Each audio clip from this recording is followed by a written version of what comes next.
I was a churchy kid who was born in the early 2000s. So by the time I was old enough to create my own music opinions and rap became my favorite genre, it was roughly around, let's say, 2014 to 2017. That's when I formulated the bulk of my music opinions, right? Rap is my favorite genre, and if anyone likes rap and was raised in that era, y'all will quite likely know that unless your name was Nicki Minaj or Cardi B, y'all is not dropping from New York that was worth listening to.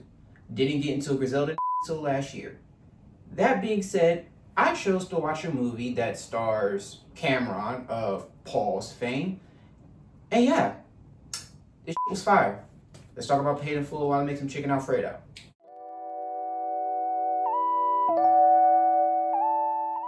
So the movie starts off with this block party, right? It's a bunch of cool cars, a bunch of rich, a bunch of bad, a bunch of monologues, which I did not write down what they're saying.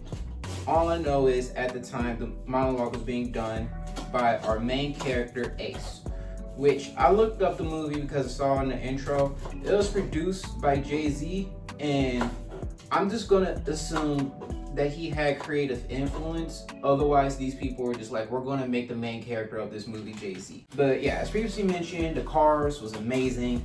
The fashion was fire. It made me understand why New Yorkers act like cowboy fans, because y'all city has clearly, maybe it hasn't fallen off in terms of quality of living. I don't know, I'm not paying rent there. But culturally, it's fallen off. The best thing y'all have done, at least in my lifetime, is get to the Eastern Conference Finals with like Jalen Brunson and like have Melo not pass the rock. Because again, as previously mentioned, A$AP Rocky, he decided, why would I drop music when I could just marry a billionaire who also doesn't drop music? So musically, y'all ain't really doing nothing. From what I heard, y'all treat Griselda is like they're from a different country because they're in Buffalo. And yeah, Nicki Minaj is on cocaine, which, please, Nicki, if you or your fan base watch this is not hatred. I'm a fan of your music. Only is probably one of the greatest posse, in my opinion, Only is the greatest posse track I've heard in my life. Get off the cocaine. But yeah, and Cardi is too busy partying on boats where they handing off that pink booger sugar instead of dropping her second album, which is hilarious considering she's the opposite of Lauryn Hill lyrically, but is going to pull the exact same sting of Lauryn Hill, except for she dropped more features. But yeah, let's get back to talking about this movie. So yeah, we have our three main characters, Ace, Money Mitch, and Cameron. Does Cameron have a name in this movie? Yes. Am I going to remember it? No, so I'm calling him Cameron. They're eating Chinese food, right?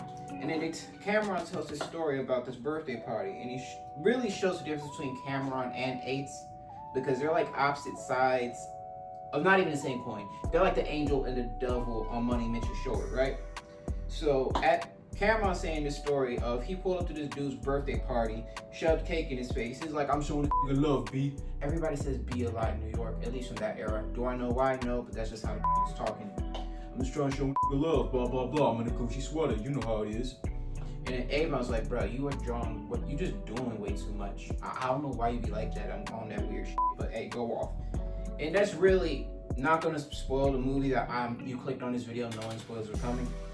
But the giant part of the issues between Ace and Cameron is Ace, like the person who I think he's clearly based off of, Jay-Z, is much more of a, yeah, I'm rich. I'll buy a chain here or there. I'll buy a nice car here or there. But yeah, I know how to act to keep the cops off our ass. Cameron is like, yeah, I did not make all this money to live like you. I'm out here trying to shoot, fuck, get money, sell cocaine.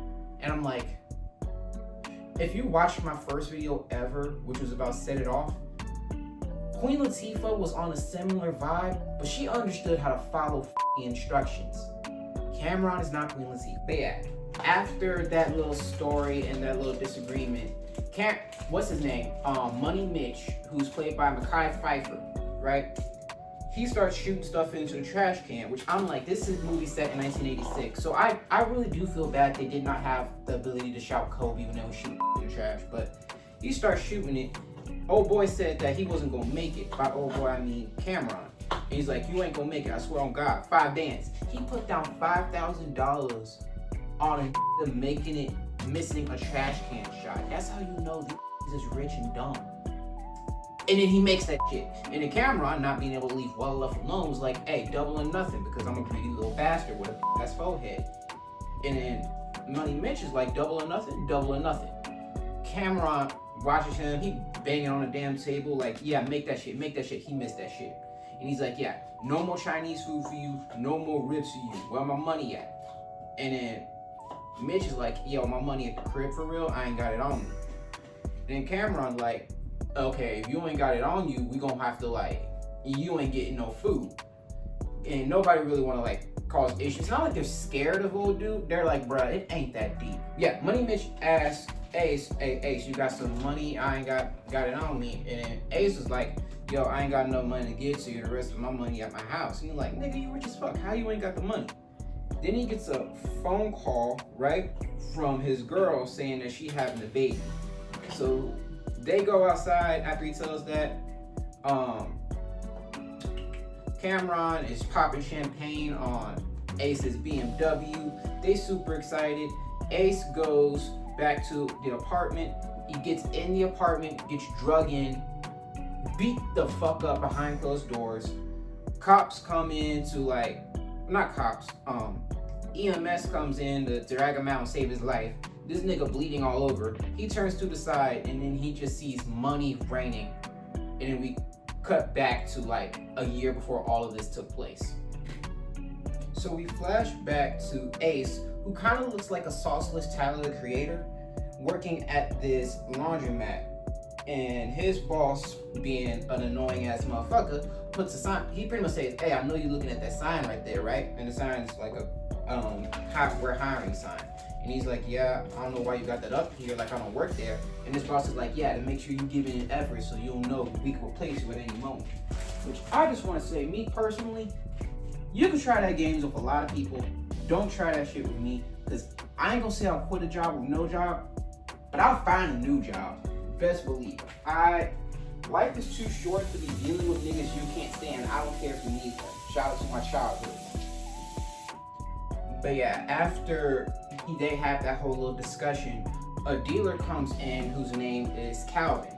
Calvin is a flexing ass motherfucker. He come in with his clothes not in a bag, but he's like, hey, it ain't that deep. You ain't gotta worry about that, cause I'm rich. I got money. I'm hood famous. I sell drugs. Woo woo. I'm cool like that, right? Not only he pull up there, he pulls up with Ace's sister. Do I remember her name? No, because she has like 2 scenes speaking, and this is one of them, and she only says like 1 sentence. But once he gets there, he's like, yo, hey, I got this $100 bill. Can y'all break change? Ace's boss is like, no, we can't break that change for you right now. And he's like, you know what? Don't even worry about it. Give this $100 bill to Ace. I see him working hard. You're gonna be running this whole area one day. You're gonna be on top of the game, on top of the world. You know how certain flexing niggas with giant egos will pretend that they like care about you, in the sense of like, keep your head up, young blood. You'll be like me one day. But in the back of your mind, you know they don't believe that shit. Yeah, he one of them type niggas. Okay, so I'm about to get ready to prepare the chicken for the chicken Alfredo, and I couldn't decide if I wanted to grill it on the stove or fry it. So I texted my sister and she said fry it. So in order to fry my chicken, what I do is I take eggs, which we actually do have eggs. Shout out to groceries. Yeah, you take like 2 eggs. Normally I would use cream to stretch it out, but I ain't got enough of that right now. And then what you want to do is get chili powder, cayenne pepper, paprika, some Italian seasoning because we're making Alfredo, garlic and onion powder, the foundations of all good black cooking, and your choice between Lowry's and Slap Your Mama. I'm feeling like Lowry's today. So after that scene, we go and check up on Money Mitch, who is called Money Mitch because he's been getting money the whole movie, right? So he's hanging out with his brother, teaching him how to clean his shoes, you know, being good older brother things. I'm pretty sure that's his brother. He only references him as his little man's, but he definitely don't have a wife, and I've seen no baby mama mentioned, so I would just assume that's his little brother, right? So after he does that. Ace pulls up to him and be like, because he got to go pick up. Apparently, Ace also does the laundry for Money Mitch, right? They're homies. He don't really care. So once he pulls up there, he says hi to Sonny, Money Mitch's little brother, and then Money Mitch's sister, who is Regina Hall's fat ass. I forgot what her name is. We gonna reference her as Regina Hall and or Regina Hall's fat ass. Regina Hall, if you see this, I'm probably in a relationship right now. But if it's cool with my girl and if it's cool with you, I need me a sugar mama, old lady. If you know, you know. That being said, she like, hey, you came here just for some laundry? And he like, yeah, you know, she clearly want the nigga. What does she see in him? I don't know. His hairline is whack as fuck. And I don't want to hear the it was way back in the day. Niggas had whack as fuck hairlines. My nigga in Christ, Money Mitch hairline is clean as fuck. After Ace gets the clothes, right? We get contrasting scenes of Ace, who is selling, which I can only assume is Snoop Dogg. I don't know what illicit substances I can say on this app. And then after he makes a deal to sell some Snoop Dogg, Money Mitch goes and drops off some clothes, right? That were like freshly cleaned. And then a neighbor comes up the door like, hey, are you with the dry cleaners? And he's like, yeah. He's like, hey, I got some clothes I would like to get dry cleaned too. And he's like, okay. So he pulls up. So once he goes inside this dude's house, he's like, oh, this nigga is living lavishly. He's not a nigga. He is Spanish. What type of Spanish? I don't know. The only way to piss off Spanish people is assuming they're Mexican. So we're just going to call dude Spanish guy. So Spanish guy gives him a bag full of laundry, even takes off his pants and switches pants off screen because he wants to get those done too. And he was like, hey, you friends with old dude to be selling drugs? He's talking about Money Mitch. He's like, yeah, that's cool. And he's like, here. He gave him some extra money and tip. He's like, take your friend out to the movies. Which I'm like, for a culture that invented the concept of pause, saying take your friend out to the movies is kind of crazy. Like, yes, you could take your friend out to the movies if he's a dude. I don't really care, but I'm just like, you're saying it like it's a fucking date, my nigga. But, hey, it's just what we on. So once Ace gets off work, he promised Sonny, Money Mitch's little brother, that I'm gonna go hoop with you after I'm done with work, right? So he's doing that, and then Money Mitch pulls up in a cold ass motorcycle because flexing ain't dead. Ace pulls up like, hey man, I see you, that shit tough. You know, 90% of the dialogue in the movie is New York niggas doing some version of, hey yo B, I see what you doing. Keep God in your life. You doing great, my brother. That's what the fuck I'm talking about. Put a nigga on, B. BBB is 1986. That's the only thing in the New York niggas vocabulary. I don't know. I wasn't there, B. But yeah. He's like, hey man, I see that Rolex, that shit tight. And Mitch is like, hey, if you want to, you know I can put you on game for real. This Rolex gonna get you hella hoes. And bro's like, hey, that ain't my style. And Mitch is like, your style ain't getting hoes? Nah, he's just like, hey bro, I'm not that flashy. That just ain't me. Now, once Ace went home from, work and hooping, he ran into Calvin. And Calvin was like, hey bro, what you doing right now? I heard you out here with Mitch's sister trying to get with her. You hit that yet? And then Ace is like, man, you know what it is, type shit. Nah, I ain't on that for real. And dude is like, nigga, you know he's supposed to be hitting that shit. Which I'm like, again, for niggas that invented pause, worrying about what another nigga dick be is kind of crazy. I'm just saying, maybe it was different in 1986. Y'all was a lot more progressive. But hey, y'all niggas got it. But he like, hey man, if you really wanted to hit, what you need to be doing is getting that money. Being a laundromat nigga ain't gonna get you what you need to do. That ain't gonna make enough bread. See this shit right here? This $800. I be selling that shit hard. This shit right here, it'll make a bitch give you top all night. Which is a crazy thing to say to a nigga knowing good and well you're dating his sister. But yeah, that actually is crazy. I would have knocked the glasses off that nigga face if he would have said that shit to me. But after that, they went upstairs. He bought the mama some grocery, gave the mama some grocery money. You know, you're a drug dealer. You're supposed to look out for the community, I guess. I don't know. I don't sell drugs. I'm pretty sure the game's different than it was in 1986. So after Calvin pretty much wastes everyone in Ace's family's time because his mama cooked dinner, and Calvin was like, yeah, actually we're about to go out to eat, so the mom was like, hey, Calvin, your girlfriend will be out for you in a minute. So the next day, what's his name goes back to work. Ace is back to work at the laundromat. And, you know, his boss is hating because he's using music while using the radio to listen to music. And he's on that annoying old nigga trope where they're like, don't listen to this hippity hop ass music. You need to be listening to real music, which I gotta give respect because everyone else does that. Be like, don't listen to Lil Uzi. I grew up on Jay-Z. That's not real music. People who grew up on Jay-Z. Don't listen to Jay-Z. I grew up on Run DMC. That's real music, right? So after he does that little soliloquy and hating on him using music on the job, which, again, side note, I quit my first job, not because the job I had after it made more money, which it did. Not because the job I had after it was more consistent with hours, which it was. I quit my first job because they told me I couldn't use my earbuds anymore to play music. And I'm like, I was working in the back of a Burlington Coat factory moving boxes at like 4 a.m. in the morning. And y'all think I'm gonna do that with no music, just raw dog that? I would have stabbed somebody. Actually, that's a joke. I would have stabbed somebody in GTA. But yeah, that wasn't it, so I quit that job. But he didn't quit yet. What he did do is look outside the window and he's like, I know that ain't what I think it is. He see Money Mitch riding in what looks like Darth Vader's helmet in BMW form. That shit is so... That motherfucking car is hard. I'm not even gonna hate. So when he get there, Mitch is like, hey man, come on, we gotta go. Let me show you around, show you how it feels in this motherfucker. Bro's like, hey, I want to, but you know, I gotta go make these drops off. And he's like, yeah, I gotta make drops off too, because you know, he's selling that Snoop. He's actually selling a lot of different illicit substances, but I don't know other people. He's selling Snoop. He's selling that Heisenberg. He's selling that Gil Scott Heron. That is a horrible pun. I'm sorry, Jesus Christ. But he's like, yeah, I got all these drops to make too. So when he does that, he in traffic, he's trying to tell the dude, I don't know if he was like betting him specifically or if he just ran into the parlay guy. But he's like, hey man, you know what it is?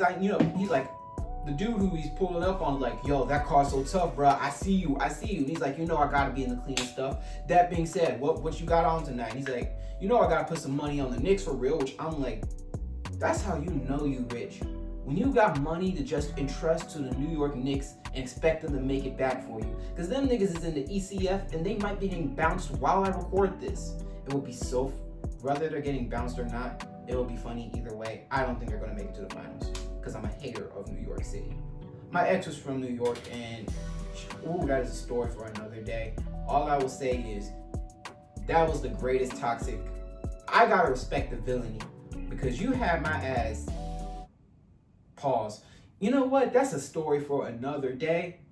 But you know you're good at being toxic when I broke up with you and I still don't hate you. That's elite level toxicity.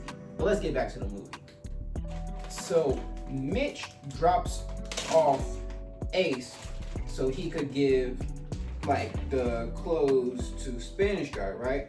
And while Mitch drops him off, he goes inside of the corner store. And inside the corner store is Mitch's little brother, who he goes in there to give him some money because, you know, as a drug dealer, it's your responsibility to make sure your family's straight. I respect that. And then there's his uncle named Ice, right? Ice is a bitch. He just a hating ass nigga. I feel like this is a double entendre, and I believe it. And Ice is just sitting there smoking, not doing shit with his life, hanging out with the freaking cashier there, right? So he goes there, drops off a pack, because I guess he was just going, he is like the in-between between the cashier guy and whoever they get the packs from, right? So once he does that, drops off the pack. Yeah, Ace goes back to the Spanish guy and he's like, yo, you left this bag of Bruno Mars in your pants. We're gonna call it Bruno Mars. And he's like, oh, don't worry about it. It's just a tip. And he's like, your tips are Bruno Mars? Pause. And he's like, look, man, do you know how to make this move? And he's like, I'm not into that life for real. But he's like, look, if I leave it in there, it's a tip. Figure it out. Somebody will be able to make you some money off of it for real. He's like, you know what? All right, you got it. And then he leaves. So later that night, Ace and Mitch are in the parking lot about to head into this function for real. And then Ace gives Mitch the bag of Bruno Mars. And he's like, yo, where you get this from? And I'm like, I don't know. Can you tell me what this is? He does the illicit substance dealer thing, licks it, and he's like, bro, this is that Bruno Mars. It's pure. And he's like, you know what? Hey, I don't sell this personally, but Calvin, the dude dating your sister, he does. You go to him, y'all can make some money off this. And he's like, yeah, I don't really like Calvin for real. That dude is annoying. He be looking down on folk. That dude is I don't want to say a narcissist, but he has a gigantic ego and nobody fucking likes him. And yeah, well, that's after he says that, he kind of starts to wonder, hey, Mitch, why you even be doing this anyways? And he's like, I don't do this for the money. I be selling illicit substances into my community so I could fuck hoes, drive cars, and look better than you because I got a sense of fashion. And as a person with no sense of fashion, I'm like, I can't be mad at that. You gotta do what you gotta do. I'm gonna go start boiling these noodles while I wait for the oil finish filtering. I'm gonna show you what that look like. Okay, we're supposed to get this boiling, and once it's boiling, I'm gonna put in some good old-fashioned penne pasta. And while we're waiting on that to boil, we're waiting on this to get hot enough so I could put in the chicken. And now let's get back to our regularly scheduled movie. So after that conversation, they go inside the club so they could Mitch can start selling drugs, right? And while that's going on, Ace, once again, for the culture that invented pause, he's doing Olympic level glaze. He's like, this man belongs in here. This man is a star. This man is amazing. And he just really, he deserves to be the one that lights up the room. Like my brother in Christ, he will not fuck you. But after that, Ace and Money Mitch they separate. Money Mitch goes home, which for a nigga that sells drugs, why you still live with your mama? You got a BMW, but you still live with your mama. Go off, twin. He walked back in there. He sees his uncle sitting on the couch, and he's just pissed off. Like, you disgust me. You low-life piece of filth. And then he walks into his room. His uncle starts to wake up. I'm pretty sure he's still sharing his room with Sonny. And he takes off all his diamonds, and then he goes to sleep. Kind of sort of pissed off that again he saw his uncle in his house. Also, one thing I want to say before I forget it, if any of y'all seen the movie The Prince of Egypt, the uncle looks like an extra from that movie, and it's not going to let my mind rest until I just get that out of my head. Like, I think he's one of them, I'm going to put a clip up, and it's going to show exactly who I'm talking about. Alright, so the next day, Ace goes to his job, and he's hiding the single from Bruno Mars. Yeah, he's hiding that and his job, right? So his boss comes in, he's like, hey, old boy, Calvin, yeah, he got arrested. That's what his flashy ass gets, but he want to be stupid.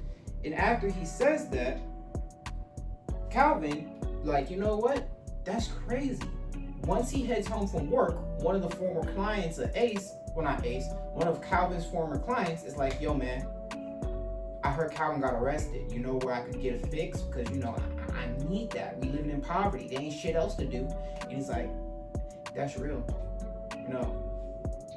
I think I got something for you. And he's like, you got something for me? And he's like, yeah. He reaches in 6 different pockets to pull out a sample of Bruno Mars. And bro's like, oh, wait. Bro, is this that 24 karat magic? And bro's like, I'm a dangerous man with some money in my pocket. He gives him some money to put in his pocket. Then old dude goes back to the plug. But before he goes to the plug to pretty much be like, hey man, I want to get in the game. I want to start selling some Bruno Mars music. And he's like, if you want to sell some Bruno Mars music, there ain't no issue. Brother puts a whole album on the counter. And he's like, this right here, this is an album. An album goes for 25.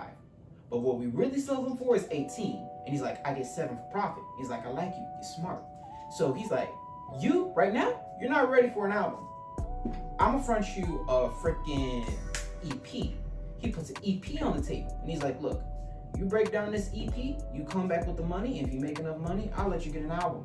And he's like, I could rock with that. I could work with that. So that night, he goes and watches the movies, right? Well, he goes to get, once again, he don't have a fucking car. Mitch picks him up, and he gets ready to drop him off to the movies. Before he goes, he has to go do a check-in on one of his doughboys. And the doughboy's like, hey, man, I ain't got your money, I got robbed. He's like, fuck you mean you got robbed? Nigga, it's a motherfucking business. Do I look like a fucking charity? How you gonna lose my money? As a matter of fact, none of y'all is getting no music to put out into the streets until somebody tell me who's leaking my music. Well, while Ace is watching Scarface, leaks are getting plugged by Money Mitch. And Money Mitch found who was leaking the music. He sent them up to the SoundCloud in the sky, but he also got arrested for it. Somehow, some way, he put 7 shots in a nigga and didn't get life. Shout out to whoever the hell your lawyer is, but Mitch is in jail and now Ace is on his own. Now, the next day at Ace's job, he, for some reason, leaves the Bruno Mars EP at his job. His boss finds the EP because he dropped some tags there. And his boss is like, is this for you or are you holding this music for a friend? And then Ace is like, I'll be honest with you, it's really none of your business. And then his boss is like, this is my shop. Everything in here my business. Bro's like, hey, is this all my tapes? He's like, yeah, this all your tapes. Why? He don't ever show up at that shop again. So he pulls up to this girl he used to deliver stuff for, like deliver laundry for. Her name is June. I'm pretty sure she has a daughter or a sister named Dora, right? Dora don't say no lines, but she's in here and it's important for later. So he talking to June like, hey, what's up, June? And then June like, you know, I ain't got no clothes for you. And he's like, forget about these clothes. You trying to get some money, June? And then June's like, I mean, how much we talking? So he brings like a pallet of like 200 vials, right? And he brings the EP, the Bruno Mars EP. He put the Bruno Mars EP on the table. He's like, so this is the science of it. Everyone, when they're charging for specific singles of a song, are charging $100. He's like, that's cool. Everyone around the streets are trying to one-up each other. You get better music, we sell higher price. His thing is like, my music is already fire. We got like 2012 Bruno right here. What we're gonna do to set ourselves apart is we're gonna undersell everyone. We're charging $50 per single. And it's to make sure people don't wanna try and fight me. I might be putting the competition out of business, but I'm hiring their doughboys to help me out. So now, I pretty much run all of Harlem, spreading out that Bruno Mars music, because I'm charging it for cheaper than, let's say, Rick James. Yeah, Rick James, they're charging $100 for that, and everyone else is competing. I'm charging $50 for some Bruno Mars, and it works. Also, I promise you I'm still cooking. I just gotta wait for my stuff to boil. There's not a lot of prep time I put into this. But in the meantime, I guess I can just put this stuff up. So, after the dealing scene, we go check on Money Mitch in prison.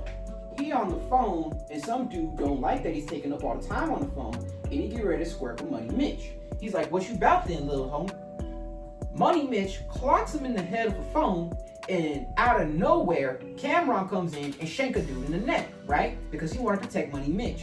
Because all the stuff that's happening in the streets, every day someone's getting arrested for this, and that someone's bringing information about what's happening in the streets. So everyone knows that Money Mitch's friend is putting in work in these streets, and Money Mitch, as soon as he gets out for catching a body, which again, how the hell did you get off of that crime and not get life? I don't know.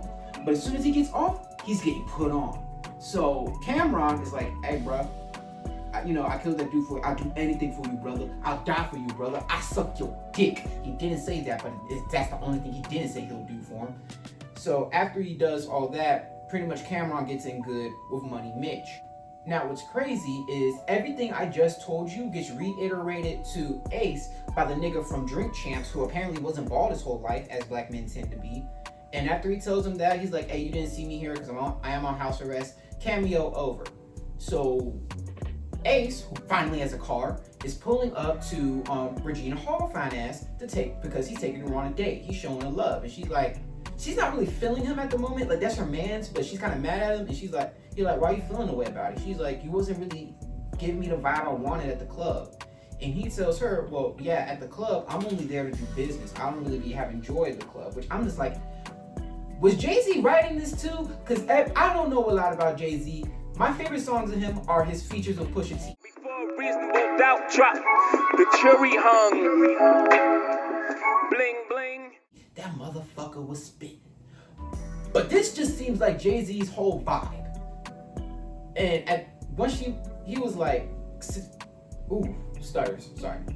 So after he says that, he's sitting next to her and she's like, okay, now you want to get all lovey-dovey on me after ignoring me in the club. He's like, I was at the club to do business. And then he just puts a whole stack on the table, right? And she's like, okay, and you're like, what you mean, okay, and? You know how much money this is? And she's like, I'm not impressed by money. So he's like, if you're not impressed by money, why are you with me? Because I have no sense of style. I'm built like Tyler the Creator didn't get signed to Louis Vuitton. And my hairline is a crime against humanity. Why do you want me? And she's like, you're a boring nigga. And I'm boring too. And I'm just like, is this how Jay-Z pulled Beyonce? I'm not gonna check the dates on when this movie came out, but how much excitement do you need, shawty? Because I could be boring too. All I do is go to work and go home and record videos. So if you want boredom, I could make that shit happen for you, shawty, because you fine as hell. Now, I almost cut mentioning the scene until I watched the movie a second time to write this. But there's a scene where Ace is sitting in the car with one of his boys, right? The no-name ones. And these two random niggas is like, the best way I can explain it is just to voice it. Gee willikers, guys, I sure would like to get a sample of that Bruno Mars music. I heard you're selling that Bruno Mars music. And then bro's like, nigga, I don't know what you're on. I don't know you. I don't know who was telling you these lies. But I'm not even in the music industry. I'm just a black man with a nice car. Mind you, the people talking to him was black. But he's like, mind your business. Have a nice day, nigga. And after he walked off, monologuing and saying, these boys were either music leakers or they were copyright claimers. I could say federales. They were feds. Either music leakers or feds. I don't like either one of them. Keep that in your mind. Keep that in your noggin. Now, later that day, Ace is coming up with the brown bag into Spanish guy's house because he's looking for a re-up because he is very good at moving music. So once he gets to Spanish guy's house, he looks on the floor and see either a leaker got the Spanish guy or Spanish guy just didn't like music no more. Very much so. Except for the song 1-800 by Logic. If you know, you know. So he takes everything from Spanish guy. He takes all of Spanish guy's money. He takes all of the Bruno Mars album Spanish guy had stashed. He even takes some diamonds from Spanish guy. And he pulls up to the people above Spanish guy. He's like, hey, so Spanish guy that y'all work for, Spanish guys, hombres, yeah, he ain't in the game no more. I didn't do it, but I wanted to bring this stuff to you as a sign of respect because this isn't my stuff. And he's like, how much money's in here? And he's like, 200 million. And he's like, and you bringing this to me? Why? Is it my birthday or something? Why didn't you run off with it? And he's like, well, me and Spanish guy was selling a lot of music together, so I thought if we could sell together, I could sell with you because y'all seem like y'all know what y'all doing. And then they're like, you know, me personally, I would have just stole this money and run away, but you didn't do that. I respect that. Let's start working. So once he leaves there, this is the day that Mitch comes home. And Mitch has the greatest coming home party from prison I've ever seen in my life. I've never seen one in real life. That's just not the life I live. But if I ever went to prison and came home, this is how I want to be treated. So when he gets there, Ace hands Sonny a stack and tells, hey, go get this to your brother. He gives it to his brother. He's like, man, they putting money in my pocket. Ace pulls up in a red Beamer. And then, you know how New Yorkers talk. Motherfucking Money Mitch is like, hey, brother, I see what you riding. That shit's tight, brother. You doing good. You putting a lot of cream in the street. Shout out to Deontay Kyle. That podcast is fire. It's next. But I see the whip. The whip go crazy, brother. I like that. And the dude's like, oh, you like it? Yeah. He gives him the keys. Cold, man. That right there, that shit fire. But then once he gives him the keys, brother, like, he walks him away from the rest of the family. He's like, hey, man, I heard you out here selling albums for real. And he's like, bro, you know I'll be selling albums for real. And he's like, hey, you gonna put the brother on? He's like, I wouldn't be in the music industry if it wasn't for you, big bro. You know I got you. And then when they get in the car, he's like, hey, there's this other dude back in prison, right? His name's Cameron. He actually helped me out when I was in the bind. You know, he had to unplug somebody for me because they was trying to fight me. So he looked out for me. I want to look out for him. Do we add Cameron to the crew of selling music? They add Cameron to the crew of selling music. This will prove to be a horrible idea. Okay, for reference, I just put in the actual pasta and the chicken. right? So yeah, I just wanted to show you that because I don't be showing enough footage of me cooking, but that's what we were working with. After everything I just said happened, we cut to Sony just playing with the rims of Money Mitch's car. He's like, how much these rims cost? And Mitch like, why are you worried about that? You ain't buying a car. And then something along the lines, Sony's like, yeah, you know, I was talking to Uncle Ice, and he was like, hey, listen to me right now. Fuck Ice. Ice ain't a real man. Ice a bitch ass nigga. Ice don't take care of his family like a real man do. Okay? We don't ever fuck with Ice. Don't be talking to him. Don't bring him up around me again. I hate that nigga. Which, when you know how the movie ends, it's really understandable. But after that, Cameron pulls up and he's like, hey bro, what's good? What's good, B? You know, we out here making that money, we out here doing that work. I want to bring an opportunity to you. Now, what's his name? Cameron's like, you know, I know we're doing a lot of good work in Harlem, but I just went down to DC, and DC knows, hey man, go-go music cool, but this new Bruno Mars? This Bruno Mars nigga hitting. We should go down something down there. He's like, hey, did you talk to Ace about that? And he's like, I mean, I talked about it, but Ace like, he'll get back to me. Because you know how Ace be. The problem is, we don't acknowledge this enough. Cameron is a greedy, big-headed bitch. Now we actually end up at the party that the movie started off with. So again, everyone looking flat, everyone looking clean. Calvin's trifling ass pulls up because he just got out of jail, and he's like, hey bro, can you put me on? Because you know how I was getting back out when I was in the streets. And then Ace was like, you know, I can put you on, but we do things a little differently with you. You understand what I mean? You understand what I'm saying? So here's how we're going to do this. I'm going to give you an album. You're going to hand out singles to the middlemen, right? And then after you do that, you bring back the money you owe me, and you keep the rest. We cool? We cool. So the next day, after the party, Ace gets word that somebody pressing his dope boys. So he bring Cameron with him. Ace is like, hey man, you know, I've been hearing a lot of crazy things right now. You want to tell me what's going on to this dude who was pressing his dope boys? And then, that was Ace speaking. Cameron's like, nigga, fuck all that. He up the piece and word the center, shoot the nigga in the ass. And he's like, bro, I don't think you understand. Nigga, I die about you. Nigga, we family, nigga. If a nigga starts screaming at you saying we family and they don't know your mother, they're trying to finesse you. So at another party, because I mean, when you're a drug dealer, every night's a party, that's where you get your money. Ace pulls up and he's low-key getting pissed off at Cameron's antics, because when he pulled up there, tell me why Cameron got 2 pistols and he's taking a picture of it surrounded by bad bitches. And then when he gets inside the party, he's showing the whole party his tape of back shots. I'm not even gonna verify it. These niggas don't be believing in Paul, so why should I? But I'm like, bro. So, oh boy, Ace is like, dude. So now that the pasta's done, you just dip the sauce in like so. And then you just mix it in. And I'm gonna show y'all the chicken when I finish cooking the chicken when I mix it in. So yeah. Now, Ace and Cameron start beefing because Ace is like, you're moving too flamboyantly, you're gonna cause the wrong attention. And after that, Ace leaves because he has to go talk to Calvin. Calvin's like, bro, I don't need a middleman. I know how to handle my own fucking business. I was doing this work before you was doing this work. And then Ace was like, bro, I know you. The cops know you too. They're on your ass. And then Ace was like, was you doing all this shit for Money Mitch when he got out? And he's like, Money Mitch didn't need me to do all this shit. And then after Cameron pulls up, his ass just start instigating and pissing off, Calvin, calling him a Kermit the Frog looking motherfucker type shit, right? And then after that, suspiciously, brother's like, you know what, you got it. He didn't swing on him, didn't do nothing, didn't fight. That should have been a gigantic red flag if a nigga who does illegal crimes doesn't try to get his get back immediately. So after being pissed off at the club, Ace comes home, Regina Hall Finance is in the bed pregnant, and she's like, bro, we need to start spending more time together. This will be the last time of our lives we're together, and we just have time to ourselves alone.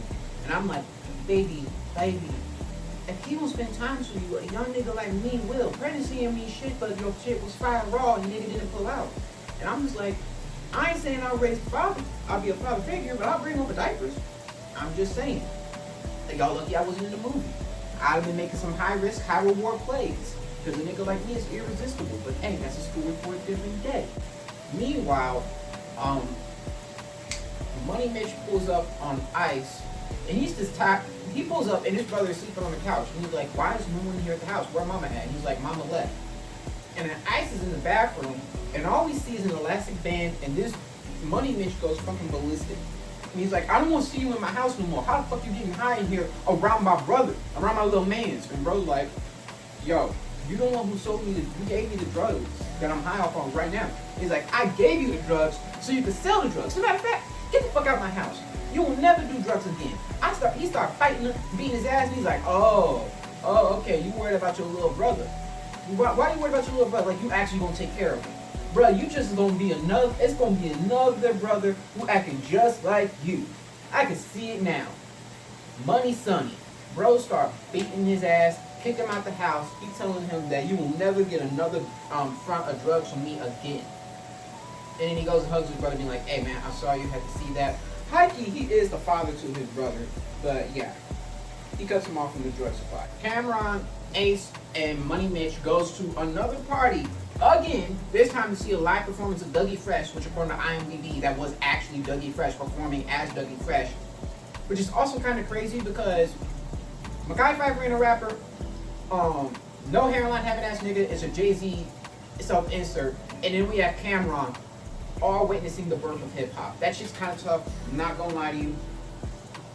But then, while he's there, Ace starts to get the same hallucinations he got when he got robbed of money raining.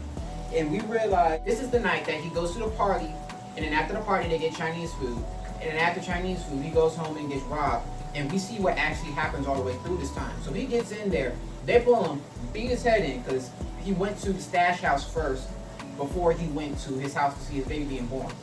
I'm pretty sure it's because he was getting his money to pay off the debt to Money Mitch's debt to Cameron. I'm not 100% sure on that. I'm always going to miss one detail. I'm not perfect. But he's there, and they beat hit him in the back of the head with a gun, pistol whip him. He on the floor. He look up. He sees June and June's sister or daughter Dora tied up on the bed, and he's freaking out like, yo, what are y'all doing? And he can hear someone shouting, "Open the fucking safe, open the fucking safe." He's like, "There's no light in here." They put a light right next to him, like they broke a lamp and put it right next to him. And then he's like, "Bro, Calvin, I know your voice, man." And Calvin takes off the mask and being like, "Yeah, I ain't so Kermit Frog looking now, huh?" Because he got the gun. Bro gonna rob him. Mind you fresh out of jail, I put you on and you won't rob me. Okay, little nigga. And then he shoots the bed near the girls and be like, "Hey, if you don't open the safe next time, I won't miss." And he's like, "Bro, there's not even no money in the safe. The real money's at my house." And he's like, "I can't even see because of all the blood in my eye because you got pistol whipping me." So one of the henchmen, because you can't say goons no more in 2025, thanks to Twitter, takes him to the bathroom and watches him wash his face. And then the music turns up and he hears 2 shots. He tries to fight and take the gun away from the henchman. A shot rings off right in front of his face. He's like, "Okay, that's crazy." He opens the door to the bathroom, bang. Somehow survived the headshot point blank. He wakes up, the thieves is gone, both of the girls been shot dead. He calls 911, gets picked up, and gets taken to the hospital, right? I'm gonna put some broccoli in this, so yeah. His daughter was born in the same hospital he was almost dying in, which again, them doctors had to be doing witchcraft and sorcery for him to survive not 1, but 2 shots near and or in his face. But he talks, once he gets discharged from the hospital, the first thing Cameron says to him is not, "Hey, are you okay? Not, how we gonna figure this out?" This nigga say, "Niggas get shot every day, B. You'll be alright." Boy, if you don't get the fuck out of my face, I almost died. My daughter almost grew up without a father figure. I'm putting in red pepper. I like a little bit of spice. And you saying, "I'll be alright"? Nigga, suck my dick. And then he sent, Money Mitch is like, "Hey, the streets is drying up." And Cameron is like, "Yeah, I literally had to beat a dude's ass for saying that we done got soft because what Mitch done did to you, and the drought is a side effect of that. So I had to strip a nigga naked in the streets and beat his ass. Over, right? And oh boy, Ace is like, oh, what?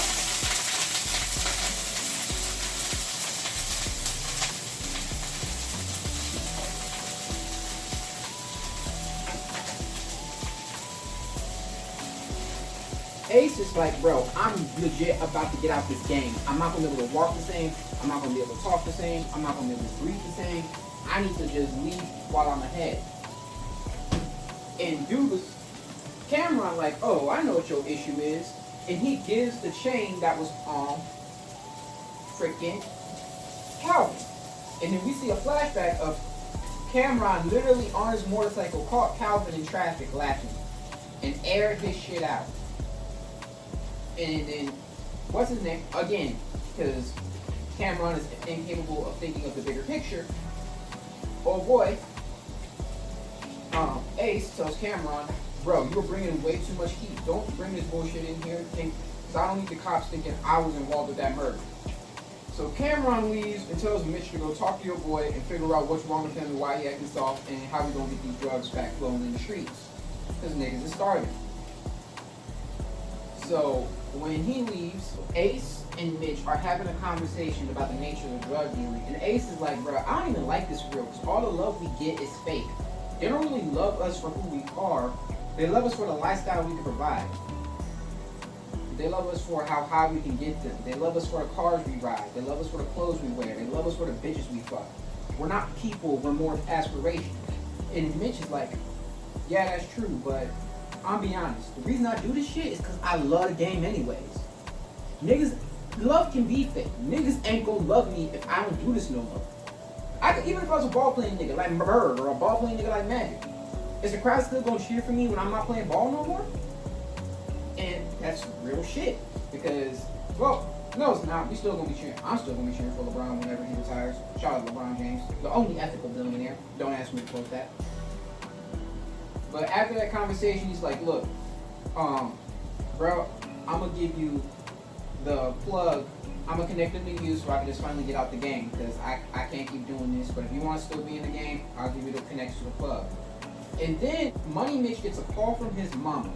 And he pulls up. And he's like, yo, where little man's at? And she's like, he ain't come back yet. And then she gives him a note. Someone has abducted Sonny. The first thing that Money Mitch says is, where Ice at? And she's like, you told Ice not to fucking come back here no more, so clearly ain't Ice. And she reads the note to him and pretty much says that if he don't give him $500,000, Sonny gonna die. So they're driving, Mitch and Ace is driving, and he like, bruh, I need them keys, man. This you, if you on Black Twitter, you done seen Money Mitch cry before. This is the third scene that's iconic. Between niggas gonna die every day, be I love this, I do this shit because I love it, and Mitch crying. And he's like, bruh, if my little man's died, I don't know what I'm gonna do. I'm on murder shit. Everybody gotta fucking die. I don't care if you don't look at me wrong, if you ever play for my money, if you owe me money, I'm killing shit, son. My brother could be somewhere in a basement. They could be torturing this nigga. Turns out they do torture this nigga. They send a finger of what can only be, what, 10-year-old? They mail a finger to him saying, where the money at? So bro literally is like, look, I got the keys, right? I'll get the keys to you. You just gotta sell them. And after he gets the keys to him, later that night, he goes back home. He sees Mitch's mama and Regina Hall fine ass on the couch crying. And he like, what y'all crying for? And he's like, wait, they found Sonny? And a plot twist that had me screaming nigga in my apartment. They said they found Mitch, shot in the head, he's dead. Bruh fall to the floor distraught. They done got his day one. They done got his homie. And the first thing he thinks of is when he left the car. I don't know when he said this in the movie, but he was like, Mitch said he was going to see Cameron. So the next day, he at the park. He hit up Cameron, like, what's happening? You know what's going on with this whole situation. We get a flashback before the conversation goes down Mitch does get the Cameron. And he tells Cameron, hey man, I got the money. Well, I don't got the money, I got the keys, right? And we gonna sell this, and after we sell this to get my brother back, we gonna like pretty much get back up and do this shit right here. Cameron looking at him like, you got 14 bricks in that bag right there? Which, side note of all side notes, I am a very big Lil Wayne fan, and I believe it was Dedication 6. I forgot what song on there. At the outro to the song, he was asked, what's your favorite movie? And he's like, I forgot. But it's that movie was like, you got 14 bricks in that bag right there? He even does that in a freestyle when he's freestyling Magnolia by Playboi Carti. He references that. And I never in my mind, I'm like, maybe it's some niche movie. I mean, niggas have different tastes. Maybe some hood class from New Orleans. Nigga, what Paid in Full is Lil Wayne's favorite movie. I did not know that shit. But after he does say he got 14 bricks in that bag right there, he kills a nigga for 14 bricks. Mind you, this greedy, big four-headed bastard would not have to connect to the plug if it wasn't for Money Mitch. Money Mitch has done nothing wrong to this nigga, and this fucking vulture shoots him in the face while he's on a mission to save his brother. Cameron is an amazing actor, because I want to slap the shine off that nigga forehead after he killed Mitch. You are a bitch ass nigga. Not in real life, Cameron. You cool. I'm pretty sure. I don't know you for real, but as far as I can tell, you're not a bitch ass nigga.